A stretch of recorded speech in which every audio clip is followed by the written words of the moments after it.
নারী আধা ঈমান রে, বলে গেছেন মোর দয়ার নবীজি করো নারীর সম্মান রে। নারী জগতের জান রে, নারী আধা ঈমান রে, বলে গেছেন মোর দয়ার নবীজি করো নারীর সম্মান রে। বলে গেছেন মোর দয়ার নবীজি করো নারীর সম্মান রে। নারী জগতের জান রে।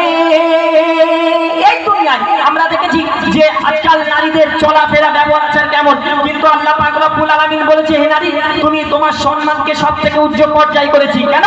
নারীকে সম্মান আল্লাহ পাক রব্বুল আলামিন সবথেকে বেশি দিয়েছে। কেন? নারী হলো মায়ের সমান।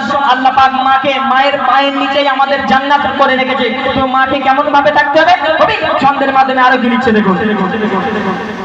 নারীকে কেউ কখনো নিজের গোলাম ভেবো না, নারী ছাড়া এই দুনিয়ায় কেউ আসতে পারে না। কেন?